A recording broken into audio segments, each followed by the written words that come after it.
Baik, di sini saya akan menjelaskan tentang alamat soket. Sebuah alamat soket terdiri atas kombinasi sebuah alamat IP dan sebuah port.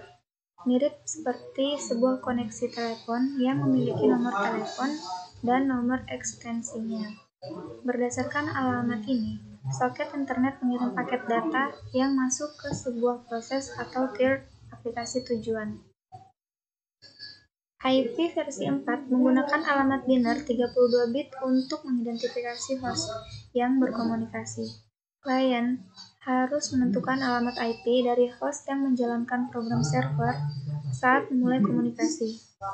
Infrastruktur jaringan menggunakan 32 bit alamat tujuan untuk merutekan informasi klien ke mesin yang tepat. Alamat dapat ditentukan dengan nilai integer panjang 32 bit atau bisa menggunakan misalnya seperti 198.8.3.1. Di sini saya akan menjelaskan tentang codingannya. Pertama-tama kita run terlebih dahulu.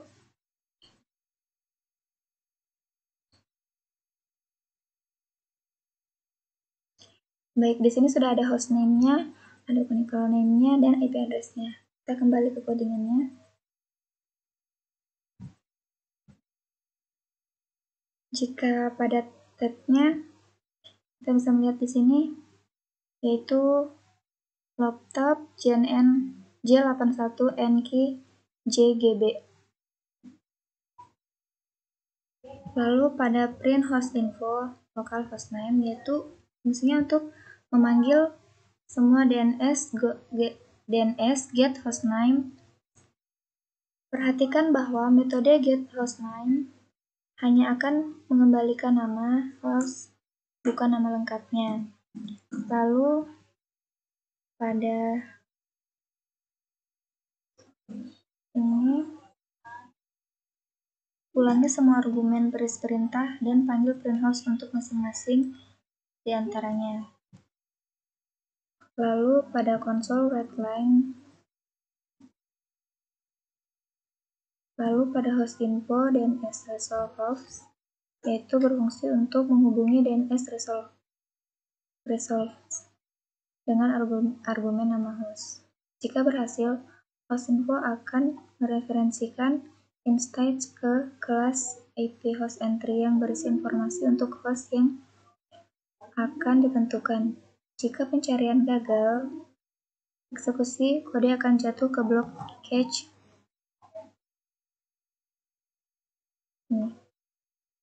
Dan lalu pada baris ini, ulangi semua alamat IP yang terdapat dalam properti daftar alamat yang adalah Larif Instance kelas IP address. Lalu ini ulangi semua alias host yang terdapat dalam properti alias yang merupakan Larif string. Jika nama host yang dicari tidak memiliki alias, ini array akan kosong.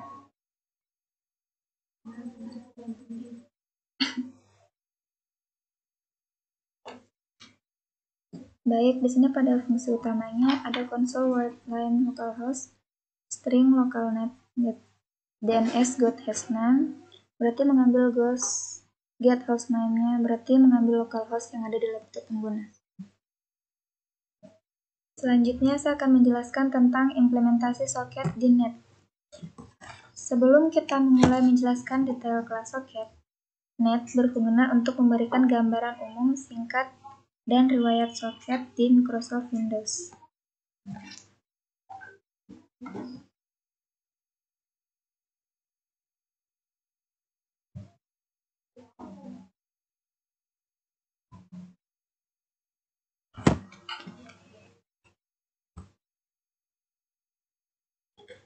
Implementasi soket awalnya dibuat di distribusi perangkat lunak Berkeley atau BSD Unix.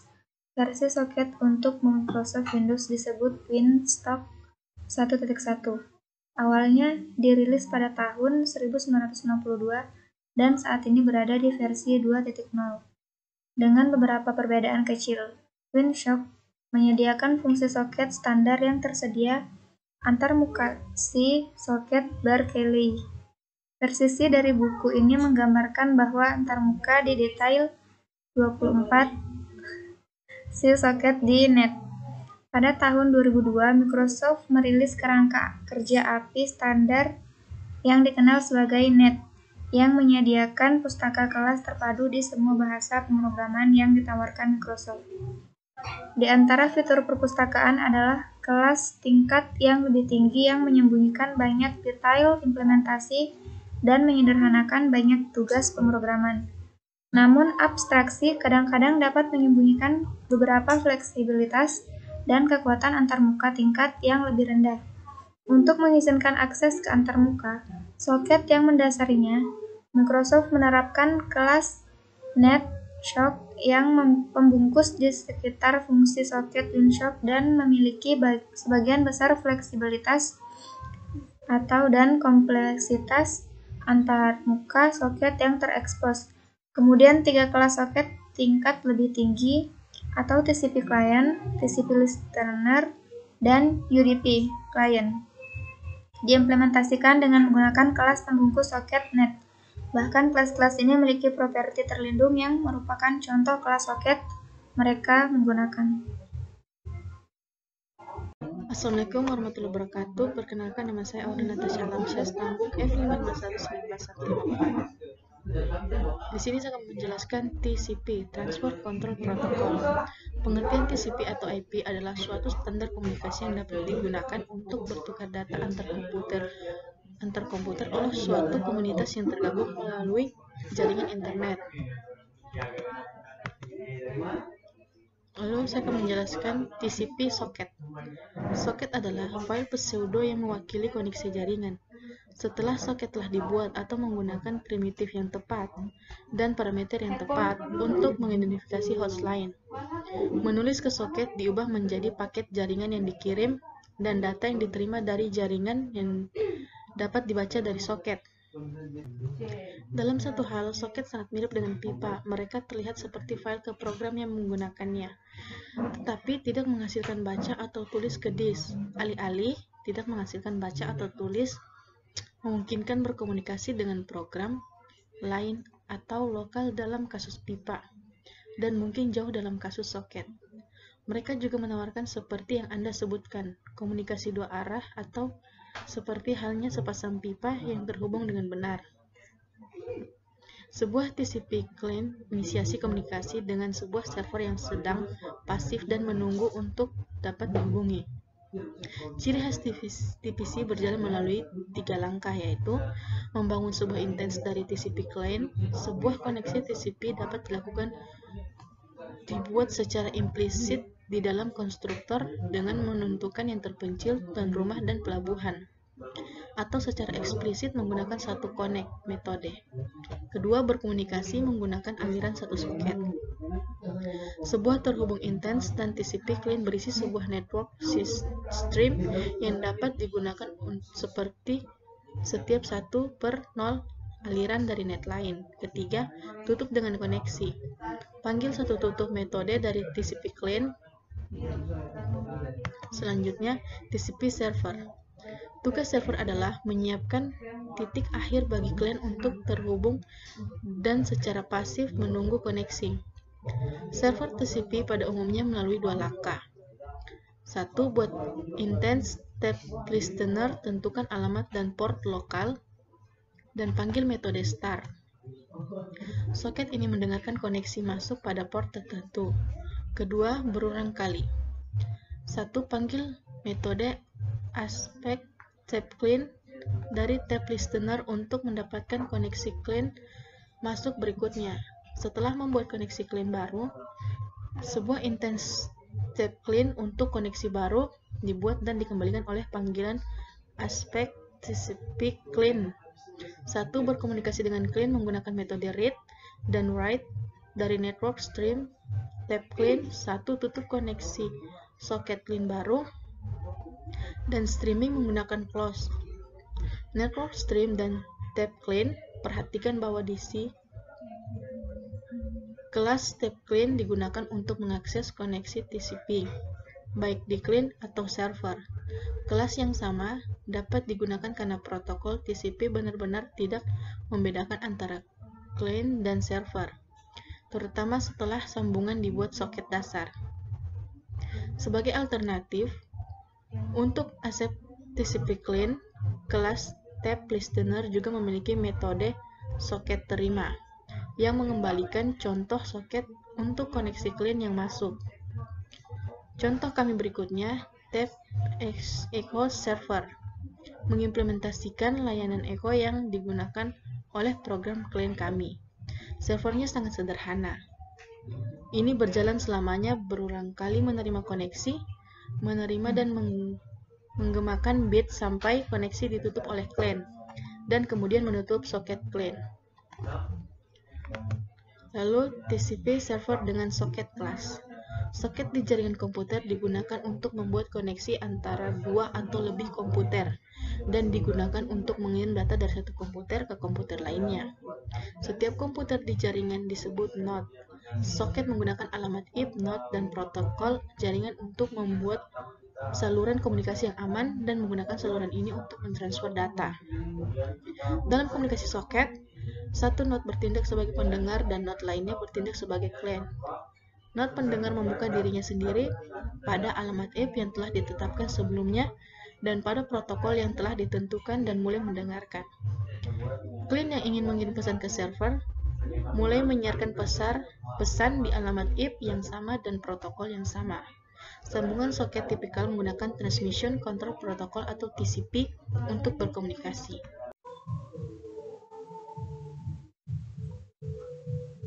UDP adalah bagian dari Internet Protocol. Dengan memakai UDP, maka aplikasi komputer bisa mengirim pesan untuk komputer lain di jaringan lain tanpa harus melakukan komunikasi awal. UDP akan berkomunikasi dengan cara sederhana memakai mekanisme yang minimal, yakni sum, untuk menjaga integritas dari data. Fungsi UDP. Ada beberapa fungsi dari UDP yang bisa membantu dalam aktivitas manusia sehari-hari seperti 1. Dapat digunakan untuk mengirimkan informasi yang mengutamakan kecepatan dibandingkan kehandalan seperti streaming audio atau video. Yang kedua, jenis protokol yang ringan sehingga efektif memakai prosesor serta sumber daya memori dan bahkan untuk menyimpan apabila protokolnya ringan, maka bisa menjalankan fungsi tertentu dengan cara bertukar pesan seperti bertanya nama dan DNS. Yang ketiga, bisa mengimplementasikan layanan reliabilitas sehingga protokol ini bisa memberikan fasilitas layanan pertukaran data dengan handal. Yang keempat, tidak butuh kehandalan seperti dalam routing information protokol. Yang kelima, bisa memberikan siaran sebab tidak dibutuhkan koneksi lebih dulu dengan host yang lebih spesifik. Adapun cara kerja UDP, yaitu sama seperti TCP, UDP juga mempunyai saluran untuk menghubungkan host satu dengan yang lain sehingga bisa saling mengirim informasi antara yang satu dengan yang lain, di mana saluran tersebut dinamakan dengan port UDP. Adapun kelebihan UDP yaitu hanya membutuhkan resource kecil, bisa digunakan untuk mengirim pesan secara broadcast, tidak membutuhkan negosiasi di awal sehingga membuat koneksi lebih cepat. Dan kelemahan UDP adalah meskipun cukup berguna, UDP memiliki beberapa kelemahan dalam cara kerjanya. Misalnya, UDP tidak memberikan fasilitas mekanisme dan buffering data yang keluar dan masuk.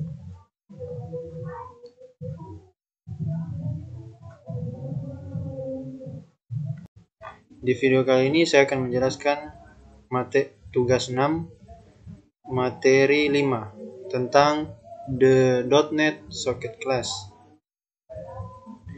Ya baik, langsung saja. .NET Framework menyediakan kelas socket yang merupakan pembungkus di sekitar implementasi WinSock. Pemikiran. Sejak TCP Client, TCP Listener, dan UDP Client, semuanya menggunakan kelas socket untuk implementasi mereka sendiri.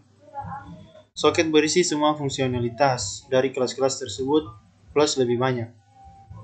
Antarmuka socket adalah API umum yang sebenarnya mencakup lebih dari sekedar IP. Dan karena itu menjelajahi semua fungsi yang disediakannya berada di luar cakupan buku ini. Pada bagian ini kami memperkenalkan penggunaannya untuk TCP dan UDP dan menjelaskan beberapa hal yang umum. Kasus di mana Anda mungkin menggunakannya. Klien TCP dengan socket untuk klien TCP untuk menggunakan kelas socket. Itu akan melakukan langkah-langkah berikut. Yang pertama, panggil konstruktor socket. Konstruktor menentukan jenis alamat socket. Setelah itu, panggil metode socket connect (-2 connect) menerima argumen IP endpoint. Itu mewakili server yang akan disambungkan. Ketiga, mengirim dan menerima data menggunakan socket send dan receive panggilan. Kemudian tutup socket menggunakan metode tutup socket. Di sini kami menyajikan versi program TCP Echo Client.cs yang menggunakan socket class, bukan kelas TCP Client. Penyiapan dan penguraian parameter. Itu yang ada di baris 10 sampai 22. Sampai di sini kurang lebih. Ini codingannya. Kemudian konstruktor socket TCP. Konstruktor socket mengambil 3 argumen, di mana yang pertama keluarga alamat setel ke address family. Ini .interwork untuk IP. Kemudian jenis socket menunjukkan semantic stream atau datagram dan disetel ke socket type. Stream untuk TCP atau socket type, diagram untuk UDP. Jenis protokol setel ke protokol type TCP atau protokol type.udp. Kemudian terhubung ke server. Metode connect mengambil instance IP endpoint yang telah kita buat dari argumen ke program menggunakan IP address.pairs. Jika koneksi gagal, socket exception akan ditampilkan. Kirim string ke server echo. Kemudian kelas socket memiliki beberapa metode send yang mengambil kombinasi yang berbeda. Parameter selalu termasuk array byte yang berisi data yang akan dikirim. Di sini kami menggunakan versi yang mengambil satu buffer byte berisi data yang akan dikirim. Byte offset ke buffer tempat data yang akan dikirim dimulai. Ketiga itu jumlah total byte yang akan dikirim. Dan 4, pengaturan flag socket apapun. Bendera socket berada di luar cakupan buku ini dan dalam hal ini diatur ke socket flags.none. Yang kelima, terima balasan dari server Gema. Karena kita tahu jumlah byte yang diharapkan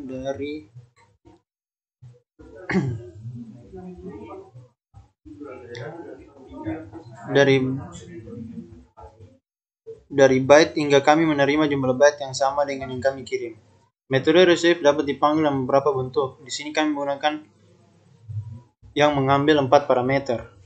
Yang pertama buffer untuk menerima, kemudian byte offset ke buffer tempat. Byte pertama yang diterima harus ditempatkan. Ketiga, jumlah maksimum byte yang akan ditempatkan di buffer. Dan 4 parameter tanda socket. Logika loop dan data penerima. Identik dengan yang ada di contoh TCP client sebelumnya. Cetak echo string. Setelah itu penanganan kesalahan dan penutupan socket. yang ada pada baris 5, 58 sampai 62.